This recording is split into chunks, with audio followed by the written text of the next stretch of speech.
Well, it's something that came up before Mary died, in that last year was a very difficult year for Mary. She had an infection right through from St. Patrick's Day, which was when she got the first infection of last year. And we knew that it was inevitable that she wasn't going to last that long. And she was talking about me and what I would do and what my future would be after I wasn't caring for her. And it came up, we were talking about the local elections, and I used to be very heavily involved in local politics, going right back to the days of the 70s when I was involved in the Dublin Housing Action Committee and all sorts of other organisations. More community politics than anything else, which is one of the reasons why local politics is of particular interest to me. I know that I'm involved in national issues like the carers and people who need care, and also Mary's campaign for a peaceful death.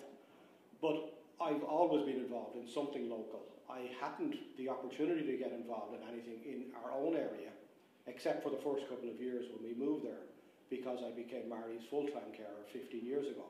And that was obviously my priority. And I think that's one of the attributes in that when I do take on something, I take it on completely, not halfway or not.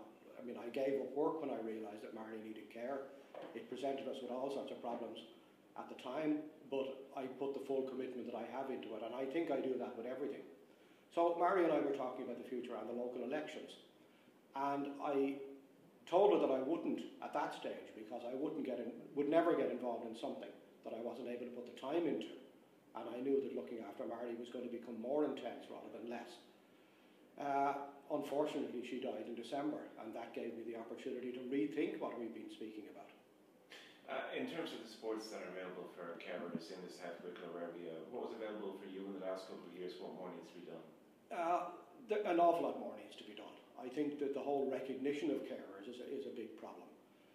This government was, I suppose, at the forefront of that, in that Enda Kenny was the first to take on the publishing of the carer strategy, which is something that we've been arguing for as the carers organisation for a long number of years.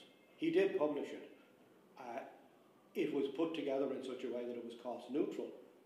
In the financial climate that we have at the moment, it would be ridiculous to bring in anything or to try to implement anything that was going to cost a lot of money.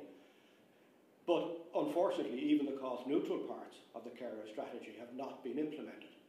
And that's one of the things that I'm actively working on at the moment, and was working on before Mary died, that there is a carer strategy implementation group set up representing the Carers Association and other interested groups. And we are starting a very strong campaign on that now as it's coming up to its second year. But the services that were available were very minuscule. In fact, there was nothing available that we didn't have to fight for. And that was one of the things that I found absolutely ludicrous, that instead of coming and offering help to people like myself, who had taken on the task of doing the state's role for them, of looking after somebody in their own home, that instead of services being rolled out, that we had to go and fight for every little bit of it. And we, as I say, carers in general, are always left to feel that if we get a service, we're getting it at the detriment of somebody else, because there's only a limited amount of it. And we're almost made to feel guilty that these services are being provided to us, instead of coming and saying, what can we do to help? And that's one of the things that I've been working on for a long time. And that's something that can be done locally.